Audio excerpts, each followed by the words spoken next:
Welcome in to the latest edition of MyTeam. I think the last word that you would use to associate with this season thus far is dull.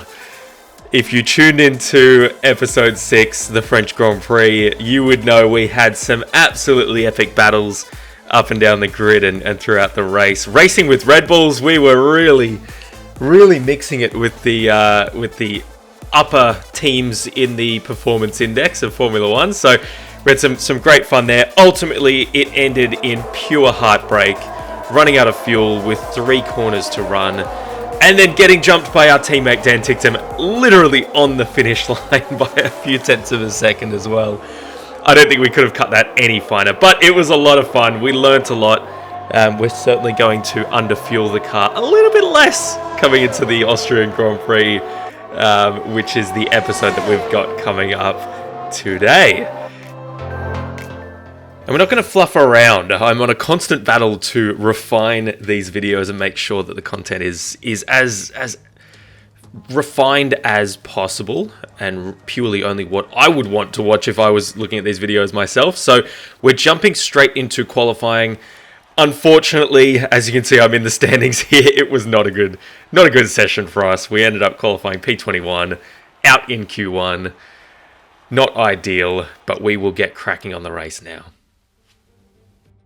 Welcome to the beautiful Styrian Mountains for another chapter in the story of the Austrian Grand Prix.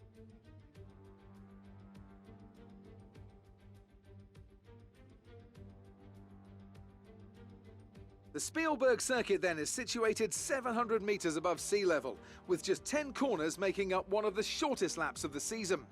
One time around here is a distance of 2.6 miles, with the best overtaking chances into turn 1 or the tight uphill turn 3.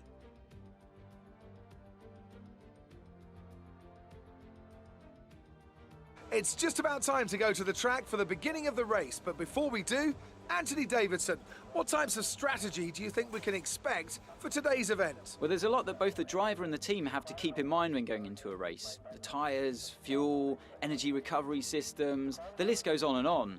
But I think the key to today's victory will come down to the pit stop strategy. Come in too soon and you might find yourself needing more than one stop. Too late and you're putting yourself at a disadvantage by spending longer on worn tyres. Before we begin, let's take a quick look at the grid lineup for today's race. Good job yesterday from Valtteri Bottas. The Finn starts from pole position, and it's Lewis Hamilton alongside. Moving on to the rest of the grid, we have Ricciardo, Norris, Max Verstappen, and Perez. Gasly, Stroll, Leclerc. They'll be starting further back after an earlier grid penalty. And Carlos Sainz. Tsunoda, Giovinazzi, Fernando Alonso and Mazepin, Ocon, Russell, Smith and Mick Schumacher, Latifi, Vettel, Ticktum. They've taken a grid penalty and Kimi Raikkonen finishes off the grid. And with preparations almost complete, let's head down to the track. So for the second race running, we have some rain at the back end of the race being forecast. So we're going to stay flexible with our strategy. We're going to start on the soft compound tyre. We're going to underfuel slightly, but we're going nowhere near the extremes of France. So here we go, 5 red lights. We are underway. A trademark rapid racing, absolutely rapid start there to get up the inside of George Russell and Mick Schumacher in the Haas. Schumacher coming off his really heady result in France at Le Castellet. So we're settling in behind the Haas of Nikita Mazepin. Monitoring somewhere on the ICE, be aware that we will start to see a loss of power. As we shoot up the inside of Mazepin, we're being told by Jeff that we've got some issues with the internal combustion engine. So not the news we want to hear. That is going to hamper our straight line speed. Luckily for us though, Austria is a very short circuit. So the laps are very twisty and tight. The main straight is longish, and the DRS really has an impact because we run such high downforce on this track, but hopefully it won't hamper us too much throughout this race. So early on, where we've just been passed by Mazepin again, we've been given a bit of a love tap by George Russell not ideal, so we need to try and settle things down as much as possible. And we've got some local yellow flags, which have been upgraded to a VSC and now a full-blown safety car. George Russell, after his tangle with us, has made a beeline for the pits. And the pit entry here in Austria is so tight that Seb Vettel, way out of position in P19 at that stage, has cannoned into his gearbox. Oh, it's all happening. So we're safety car period. We've fast forwarded through, and as soon as we've come back to green flag conditions, Jeff's told us that rain is about 10 minutes away. So it's dropping back by about 0.3 a lap. It's absolutely all happening. On the restart, we're hanging right behind Mazepin. And you can see above us the clouds. No wonder the rain is coming. Look how quickly the clouds are cycling through the sky. We get another move done on Mazepin. Hopefully this one can stick. We've got a bit of wheel spin coming at the exit. But we've well and truly made that one stick. On to lap 6 now. Giovinazzi, our next target. We've gone purple to the first sector. We're hurrying Antonio. So now we're going to hopefully stay as close as we can with him. Oh, and we've got a new strategy option, which is to come in a little bit later than first forecast. So we're going to make these soft tyres go as long as possible. Just over 10 minutes time. Oh, great move up the inside of Giovinazzi. It's hampered our exit, and he has crisscrossed us to get back up. We've got DRS, so we're going to come strong at him.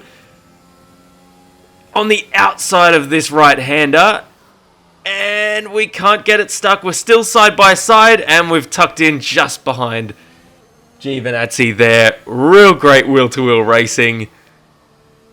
Quite happy with that. We don't have too much pace, but we're really making it work for us, the pace that we do have on these soft tyres. Holding down P14 now, 9 laps into the race, which is pretty good shape for us at the moment, given our qualifying situation, or our lack of qualifying. So DRS opened on the home straight. Overtake on as well. Oh, we get as close as possible without ramming into the rear end of Giovinazzi. We're going to go through the long straight now. We are going to open up DRS. Got overtake running. We're up the outside. We're going to go the long way. And, we don't shut the door on Giovinazzi again. We've got a much better exit than on the previous lap. But again, he has DRS this time. So we're really struggling to clear the Alfa Romeo. 2 laps on, again, and we go the inside, and we're just going to bully our way through up the right-hander, and we've made the position stick because we've got DRS on the exit this time, up into P8. Great pass. And we're in P8 because a lot of the runners around us on the mediums and the softs for the first stint have boxed. You're in 8th place. Alonso is ahead of you. Gap to car in front is 6.1 seconds. They're on old mediums. Giovinazzi behind. The gap is less than a second. They're on old softs. Okay, gap to leader, 16.8 seconds. Pit window will open in 3 laps time. Pit window opens in 3 laps. 24 laps to go. Okay, gap ahead is 6.5 seconds. Okay, so not too long to run now on these soft compound tyres. We're scheduled to come in at lap 16. We'll see how that plays out, and we'll see what effect the potential rain has on that as well. We're sitting so nicely in 8th place. We're not super quick at this stage. We've got Fernando Alonso on the mediums. Taken some damage. You may start to notice it. Oh, and there you go. We've got some consequences to the amount of curbs that we're taking at the moment. We are being very aggressive. Slow down. Your delta is negative. Come into the pits at the end of this lap. Drop your speed. Our delta is too low and we risk a penalty. Holy moly. There we go. So VSC has come out.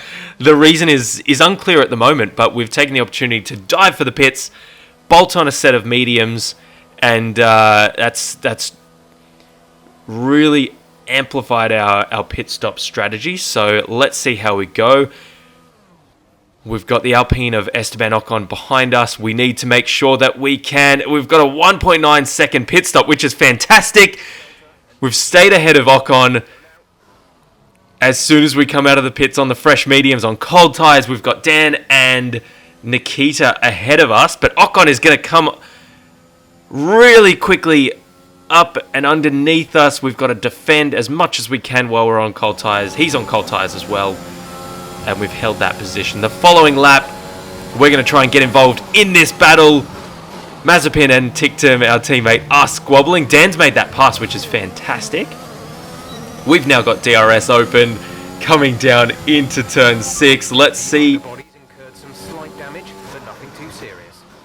Oh, Mazepin locks his front rights, and we make the most of that situation. We've got no damage to the wings, so and we got another warning just then from Jeff. Also, we've almost lost it coming into turn 7.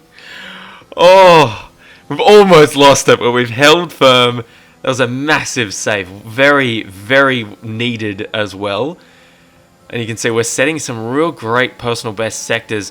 Lap 17, coming up to turn 4, we have made the move on our teammate Dan Tictum.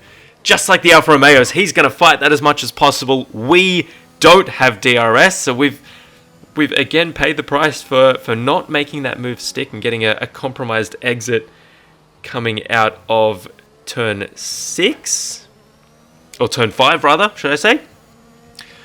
Coming into turn 6 now, we have to stay as close as we can, and we've got a great run on Dan at the moment as well. Here we go. Can we make the power count?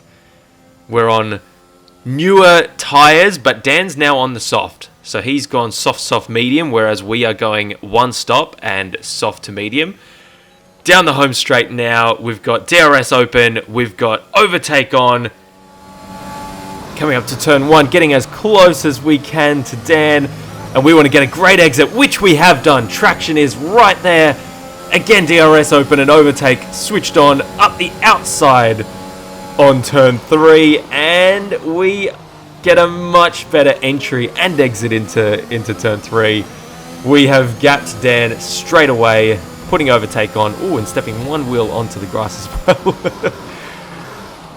Alright, so P13 once the pit stops shake out. And here we go, Lando. Slow down. Your delta is negative. So Lando Norris out of the session. Sergio Perez also out of the session. And what have we got? So Lewis Hamilton, our championship leader, sitting idle on the track right in the middle of the racing line. Lando hits him. Sergio comes up and rear ends the two of them. So Lewis has just lost control completely at turn 6. Lando has nowhere to go. Sergio also. And Lewis's teammate Valtteri Bottas coming in as well. Oh boy, the Ferrari of Charles Leclerc coming in there as well. Wow! That has changed things and really shaken up the field. Jeff says we're still on the right tyres because what's happened while we've been sitting behind the safety car is that the heavens have opened. It started raining. Woo! Okay. We're in P6. 21 laps into the 36 lap Grand Prix. Sitting behind Lance Stroll. Jeff just repeating his message to make sure we know we don't need to switch to inters just yet. So we've got ahead Lance Stroll, Fernando Alonso, then Lewis Hamilton. Ready to go racing again? The safety car is in this lap. When the field accelerates, remember, there is no overtaking until the green flags. Safety car in this lap. So the safety car's coming in. We're just ahead of, so we've got Esteban Ocon in the Alpine behind us. We've had a really ordinary restart. We've already been gapped a little by Ocon. By Lance Stroll. Ocon is right behind us. We want to make sure that we keep a safe distance to him. Coming up now to turn 4, we want to... and we've braked as late as possible and made an absolutely smooth pass on Lance Stroll. Tyres are up to temperature now. Jeff gives us the pump up and the nice congratulations for that move. We want to make sure now we can get up to Fernando Alonso as quickly as possible. The mediums are going to get tricky the further this rain progresses. The wetter the track goes, the harder it's going to be to maintain the pace, and we're already finding it Tough, but bear with it. I don't think the track is ready for intermediates yet. Okay, Jeff just reiterating that we're on the right tyre. Still not inters worthy. I don't think we're far off though, because we are losing grip rapidly. Exiting turn 10, we've made a horrible exit, and Ocon has gone up the inside. DRS is enabled. Arms improving. It's your choice as to whether you want to fit the wets next time you come in. Some information on Latifi. So interestingly, Nicholas Latifi is out of the Grand Prix. We've noticed that again. It's a pit entry a pit entry issue rather. George Russell's gone for the pits again, just like he did on lap 1 after he collided with us. Latifi has paid the price of following too closely, unsighted. He's cannoned into the back of George Russell's Williams. Jeff told us at the start of the lap as well that it was our call whether we dive for inters or we stay on mediums. We're going to make that strategy decision for him. We've learned our lessons from Canada, not and erring on the side of caution and not going for the pits. We're going to go aggressive. We're going to dive for inters, make that count, and get them up to speed and up to temperature as quickly as possible. Another lap's not going to do us any good, let's face it. That was our last stop. No more scheduled pit stops. So we're showing P10 on the road. We've got a couple of cars coming around the final corner. P10 on the road on lap 25. We've got a safety car which we're going to catch up to as quickly as possible. And the advantage that gives us is that this rain is not easing. So we've got... we're having to tiptoe while the inters are still cold. We've almost lost it. Coming out of turn 4, we've really almost lost it. So what's happened now on lap 26? The restart has happened. The runners who didn't make that dive for the pit stop have had to change for inters anyway because the rain has only gotten heavier. We're now holding down P5 in the Austrian Grand Prix. We're under attack from Kimi Räikkönen. He's going to have to go the hard way. We're going to defend the inside line up to turn 3. He tries to go the long way around. We're struggling for traction on the exit. And we're just holding on. We come round to turn 6 and he is still fighting us. And he comes up the inside. We've lost P5 to Kimi. I don't think we're going to be able to do too much about that in response because we're... Win that place back.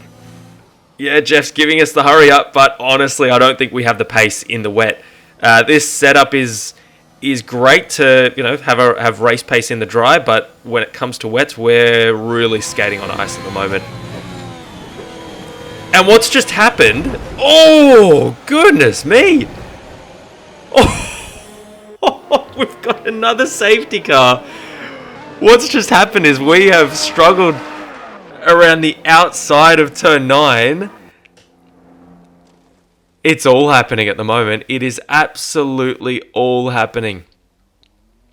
The Haas of Nikita Mazepin has just circled and spun on his own. Nothing really much to do there, and let's face it, that's pretty realistic from Mazepin. But Mick Schumacher has had a big accident. Rifled into the rear end of us, and spun himself into the wall near the pit entry. So he's actually continued on and made it into the pits. There's no safety car there.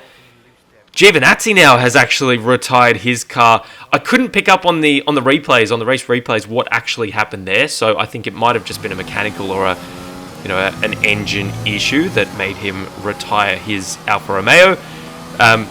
We have a DRS issue, so we can't open the DRS flap, which is of no consequence to us at the moment because it's raining, so DRS is not enabled. We're holding down P7 now on lap 33, which is absolutely fantastic. I'm not going to say the P word at this point. Jeff reiterating that inters are still the go. We're on the border of inters and extreme wets because the rain has not eased whatsoever. We've lost the position to Esteban Ocon and just trying to hold on to the back of his Alpine. We're in P8. We're still not going to mention the P word because we've got 2 long laps to run. And we're doing all we can to keep the Williams of George Russell and the Aston Martin of Lance Stroll as well. Oh, and you can see Esteban Ocon squirreling through turn 1 as well. He's not comfortable there by any means. But on the straights, he is pulling away from me. He's more confident with his right foot than I am. Coming to turn 3, we've got a great exit. Oh, no, I should not be speaking too soon, but we're still holding a 1.5 gap to Russell. So we're still in good shape. P8, we're now on the final lap. We can mention the P word. Max Verstappen has made huge inroads on Lewis Hamilton in the championship battle. Lewis obviously being a DNF and Max taking the checkered flag. We've got a few corners to run. We're in P8. We're in the points positions. Could this be the first one for us? Dan broke the cherry for Rapid Racing. We are hoping that our side of the garage gets the benefit of this fantastic race in Austria, and we've done it. We hold P8 in the Austrian Grand Prix. Fantastic result for our side of the garage. We've broken the duck. We are up and running. We don't get driver of the day. Kimi Räikkönen has had an absolute storming run on this one. What an amazing result. Well, let's hand over to Crofty to wrap us up. What do you think it was, Ant, that gave them the edge over the competition today? It's a heroic effort for any driver to race in conditions like these, and seeing them fight their way to the front was very special indeed. They were able to find all the grip, all the good lines, and have the confidence to get on the power to top it all off. That's what pushed them into first place here today. Red Bull put up an outstanding fight for the front position today, and it's great to see it paid off for them. They do so much for the sport that you can't help but be delighted by today's race win.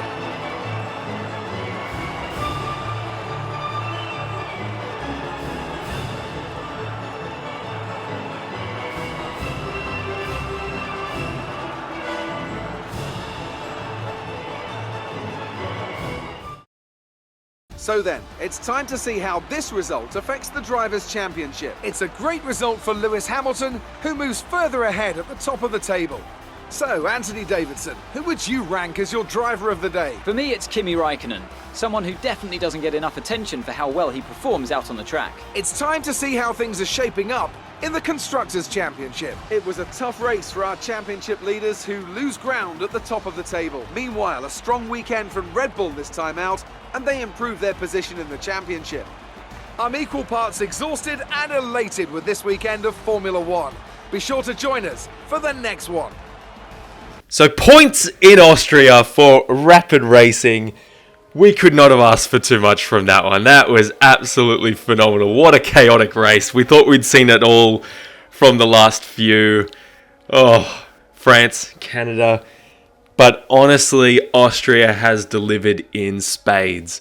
A dry to wet race. We've had safety cars. We ended with 14 runners.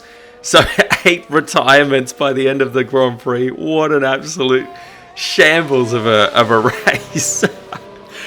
But we're underway. We're hoping to bring some more points to the team in the British Grand Prix.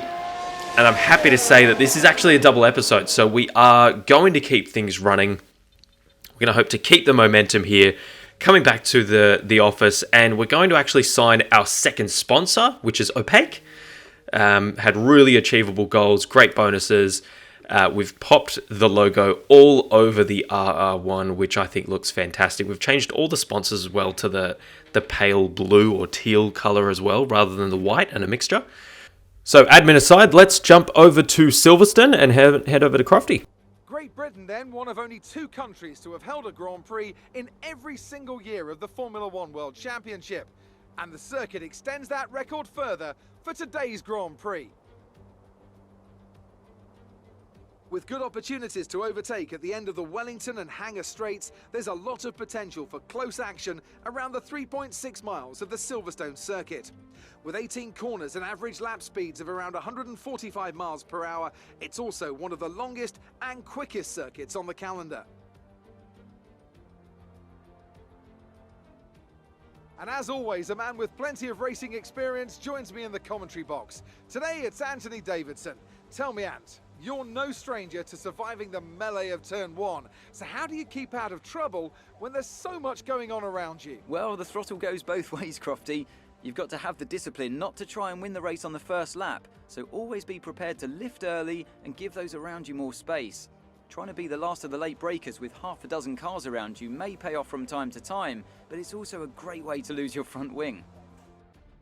Off the back of a fantastic qualifying session, it's time to see how our starting grid looks for today's race. Valtteri Bottas lines up on pole position, and Lewis Hamilton completes the front row. Looking down the rest of the grid, we have Norris, Ricciardo, Max Verstappen and Perez, Leclerc, Gasly, Vettel and Carlos Sainz, Tsunoda, Stroll, Fernando Alonso and Ocon, Raikkonen, Mick Schumacher, Antonio Giovinazzi and Nikita Mazepin, Russell, Tigtum, Latifi and Smith.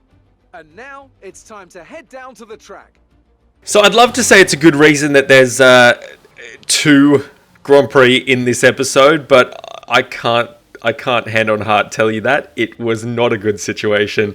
Firstly, we qualified at the rear of the grid in 22nd. We had no pace whatsoever throughout practice and quali.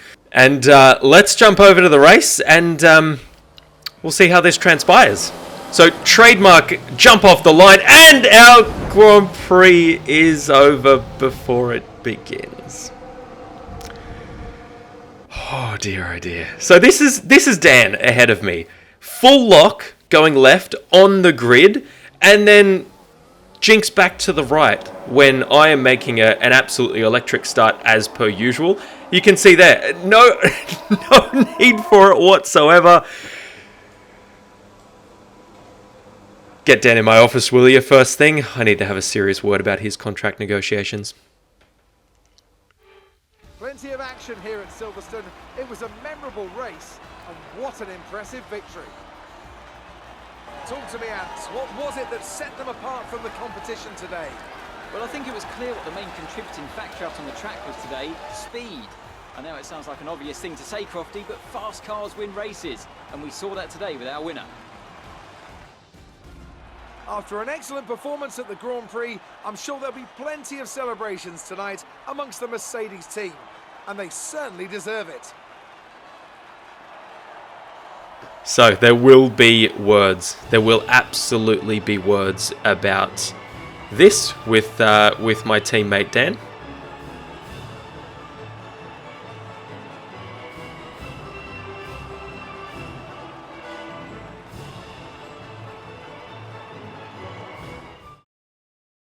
Let's see what effect this result has had on the drivers' standings. Well, the gap at the top of the championship has been cut down after a difficult race today for our championship leader. Now, let's discuss, Ant. Who would you say is a contender for driver of the day? Yuki Tsunoda gets my vote today. It's time to see how things are shaping up in the Constructors' Championship. Mercedes continue to extend their lead. There was also a strong showing from the McLaren team today as they make their way up the standings. Well, Ant, an end to another fantastic weekend of racing. Thanks to everyone who joined us, and we'll see you for the next one. So very mixed emotions, the highs and lows of Formula One. We've had the absolutely epic Austrian Grand Prix where we scored points. We just laid it all on the line. We were bold, we were courageous with our pit strategy and the safety car transitions. And then we head to the British Grand Prix at Silverstone where our race ended before it began. We're going to need to have some serious words with Dan. That was not good enough on the start line. I don't know what he was thinking, going from one side of the grid to the other in the space of 1 or 2 seconds. We had nowhere to go. We had absolutely nothing to do there. It was taken out of our hands. We were going hard and not looking behind us. And obviously he wasn't looking behind him either. So let's regroup and go again. And we're looking forward to the very next episode. So we will see you for episode 8 of My Team. Until next time.